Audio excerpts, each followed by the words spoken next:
자, 학생부 친구들 안녕하세요.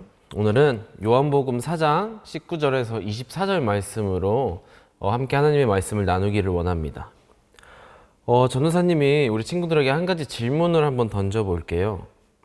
우리는 그리스도인이잖아요. 그래서 코로나로 인해서 예배조차 쉽게 드리지 못하는 이 상황에서 우리가 또 다른 질문을 한번 던져보면 어떨까 생각을 합니다. 바로 우리 영혼을 위한 질문입니다. 우리의 예배는 어떻게 돼야 될까요? 교회도 못 가는데 예배 어디서 어떻게 드려야 될까요? 오늘 본문의 말씀은 예수님과 사마리아 여인의 대화 내용을 담고 있어요. 예수님이 길을 가다 만난 이 여인은 궁금한 게 참 많은 사람이었어요. 이 여자는 예수님이 하나님이 보내신 메시아라는 사실을 발견하고 나서 한 가지 질문을 던집니다. 그 질문이 이래요. 예수님, 우리는 어디서 예배를 해야 됩니까? 우리 조상들은 그리심산에서 예배해야 된다고 이야기하는데 유대인들은 예루살렘에서 예배를 드려야 한다고 이야기하네요. 어디서 예배해야 될까요? 라는 질문을 던집니다. 당시 유대인들의 예배는 예루살렘에서 드려졌어요.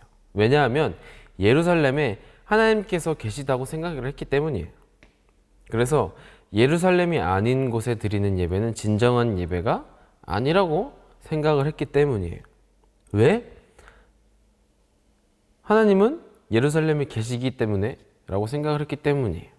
반대로 사마리아인들은 그리심산에서 예배해야 된다고 이야기했어요. 그들은 하나님이 예루살렘에 계시지 않고 자기들이 생각했던 그리심산에 계시다고 생각을 했기 때문에. 그럼 어디가 진짜 예배를 드려야 하는 장소가 될까? 예루살렘일까요? 아니면 그리심산일까요? 질문을 바꿔볼게요. 하나님은 교회에 계실까요? 아니면 다른 곳에 계실까요? 많은 사람들이 오늘 이 여자와 같은 질문을 갖고 살아가요. 신은 어디에 있는 걸까? 그래서 사람들은 많은 종교를 가지고 우리나라 사람들은 살아가죠. 종교의 자유가 있기 때문에. 우리같이 기독교인, 그리스도인들은 인들처럼 교회를 찾아가기도 하고 기독교를 찾아가기도 하고 또 다른 종교를 가진 사람들은 다른 종교를 찾아가기도 하고 그래서 그곳에서 예배하겠다. 다른 종교에서 다른 종교를 갖겠다. 신을 찾기 위한 사람들의 노력을 우리는 종교라고 불러요. 그런데 수많은 종교 중에 이 기독교는 다른 세상의 종교와는 전혀 다른 이야기를 해요. 이 기독교의 복음은 사람을 찾아오신 하나님의 이야기를 담고 있다라는 거예요. 세상의 모든 종교가 사람이 하나님을 찾아가야 한다면 기독교의 복음은 하나님이 나를 찾고 나에게 찾아오신다고 얘기해요. 하나님이 우리와 함께 하신다. 이것이 오늘날 우리가 가지고 있는 기독교의 핵심이에요. 그럼 질문을 다시 던져볼까요? 하나님은 어디에 계실까요? 교회에 계실까요? 아니요. 하나님은 지금 이 예배를 드리고 있는 여러분과 함께하고 계시다는 사실이에요. 하나님은 너희가 나를 예배하고 싶다면, 너희가 구원받고 싶다면 교회로 찾아와라. 코로나가 있어도 전쟁이 나도 무슨 일이 있어도 나를 찾아와라 말씀하지 않으세요. 하나님은 지금 이 순간 이미 우리 친구들에게 먼저 찾아가셨어요. 예배자라는 찬양이 있죠. 이런 고백이 있어요. 내가 서 있는 곳 어디서나 하나님을 예배합니다. 라는 고백이 있어요. 우리는 어떻게 내가 서 있는 곳 어디서나 하나님을 예배할 수 있을까? 하나님이 우리를 찾아 먼저 다가오셨기 때문이에요. 이 영상을 보고 있는 우리 친구들이 어느 곳에 있든지, 집에 있든지, 어느 장소에 있든지 하나님은 우리 친구들을 찾으셨고 우리 친구들과 함께 계시다는 사실. 우리 친구들에게 먼저 찾아가셨다는 거예요. 자, 그럼 어디서 예배해야 하냐는 이 여인의 질문에 우리는 대답할 수 있어요. 내가 서 있는 곳 어디서나 하나님을 예배할 수 있습니다. 왜? 하나님이 내가 있는 곳으로 찾아오셨기 때문이에요. 그럼 우리는 두 번째 질문을 한번 던져볼까요? 우리는 어떻게 예배해야 될까요? 오늘 본문에서 예수님은 예배 방식에 대한 두 가지 방법을 주세요. 23절 말씀에 보면 아버지께 참되게 예배하는 자들은 영과 진리로 예배할 때가 오나니 곧 이때라. 아버지께서 자기에게 이렇게 예배하는 자들을 찾으시느니라. 예배는 영과 진리로 드려져야 한다는 거예요. 만약 오늘 우리의 예배에 영과 진리가 없다면 그것은 예배가 아니에요. 사도신경 빠져도 됩니다. 찬송 안 불러도 됩니다. 설교 이것도 안 해도 됩니다.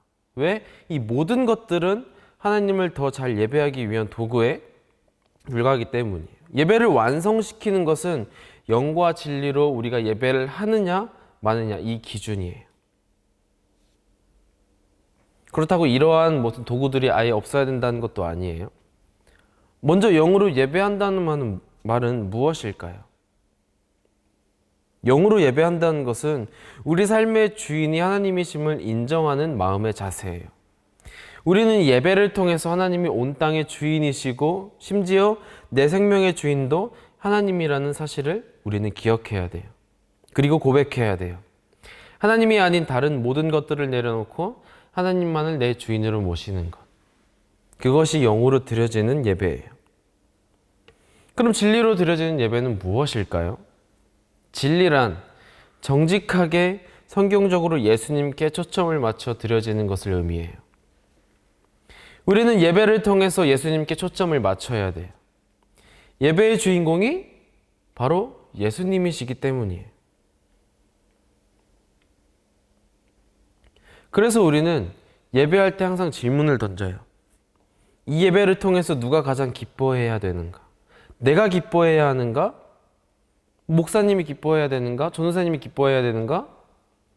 아닙니다. 예배를 통해서 예수님이 기뻐해야 된다는 거예요. 아무리 화려한 음악으로 찬양을 하고 아무리 재밌고 뜨거운 하나님의 말씀을 하더라도 예수님께 우리가 초점을 두지 않는다면 그것은 진리로 드려지는 예배가 될 수가 없어요.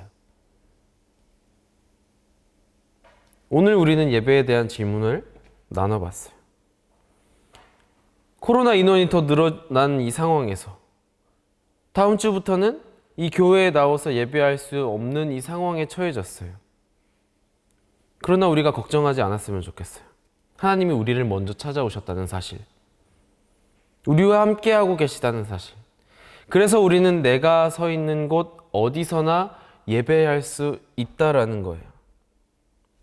또한 우리는 내가 서 있는 곳에서 아무렇게나 예배해서도 절대 안 돼요. 뭐 잠옷바람에 이불 뒤집어 쓰고 예배하는 거? 그것도 절대 안 돼요. 영과 진리로 예배해야 된다는 거예요. 내 삶의 주인이신 하나님께 영으로 예배해야 된다는 거예요. 나를 위해 죽으신 예수님께 초점을 맞추고 예수님의 기쁨이 될 만한 예배를 드려야 된다는 거예요. 비록 우리가 영상으로 예배를 드리지만 나를 사랑하셔서 내가 있는 곳까지 달려오고 찾아오신 하나님께 영과 진리로 예배하는 우리 개동교회 모든 학생부 친구들이 되기를 주님의 이름으로 소망합니다.